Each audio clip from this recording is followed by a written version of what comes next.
এই ভিডিওর মধ্যে কিছুটা বাস্তব কাহিনী রয়েছে। ভিডিওটি আগে দেখেন, তারপর সুন্দর করে একটা কমেন্ট করেন। সোমা, সকাল থেকে খেয়াল করতেছি আজকে একটা সবে বরাতের দিন। কোথায় একটু হালুয়া রুটি বানাবা? তোমার কোনো প্রস্তুতি দেখতেছি না আমি। তুমি হালুয়া রুটি বানাবা না? আস্তে কথা বলো, তুমি চিল্লাচ্ছ কেন? আশ্চর্য, চিল্লাবো না। একটা সবে বরাতের দিনে হালুয়া রুটিকে একটা ঐতিহ্য।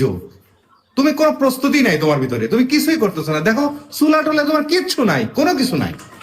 তুমি যে হালুয়া রুটি ঐতিহ্য বলে চিল্লাচ্ছ, আর সকাল থেকে এই পাঞ্জাবি পায়জামা পরে যে ঘুরতেছো। নামাজ কয় রাকাত পড়ছো? হ্যাঁ, নামাজ তো রাত্রে। নামাজ রাত্রে। দিনের বেলার নামাজ কি আল্লাহ মাফ করে দিছে? দিনের বেলাও পড়তেছি।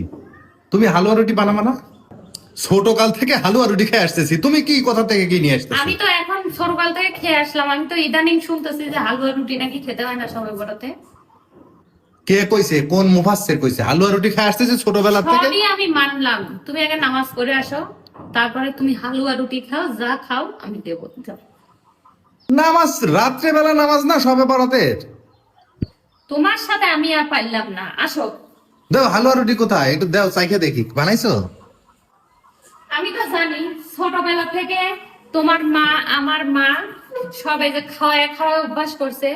এখনো এসে শুনতেছি যে হালুয়া রুটি নাকি খেতে হয় না, কিন্তু ছোটবেলা থেকে আমার মায়েরা এখন অব্দি হালুয়া রুটি বানায় সমাজের সবাইকে দেয়, পাড়া প্রতিবেশী সবাইকে দেয়। তো আমাদের খেয়ে খেয়ে অভ্যাস হয়েছে, আমি জানি যে ওর মন মানবে না, ও এসে আমার সাথে চিল্লাচিল্লি করবে, সেই জন্য আমি অল্প করে কিছু রান্না করছি।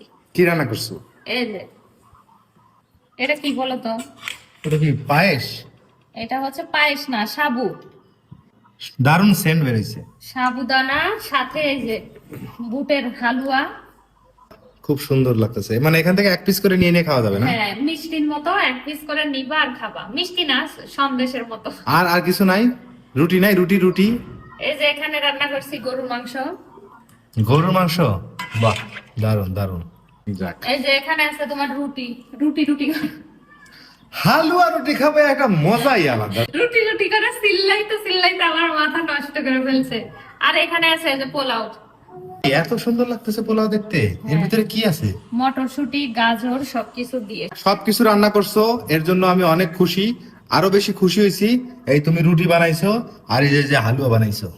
শোনো, সব কথাই আমি মানলাম, সবকিছুই তোমার মন মতো আমি কালকে রাত থেকে রান্না করে রেখে দিছি। এখন আমার একটা শর্ত আছে, তবেই তুমি খেতে পারবা। আবার কি শর্ত? শর্তটা হচ্ছে এই সব কিছুই তোমাকে খেতে দেব, তবে আজকে রাত্রে তোমাকে মিনিমাম 20 রাকাত নামাজ পড়তেই হবে। কথা দিবা, তারপরে খাই।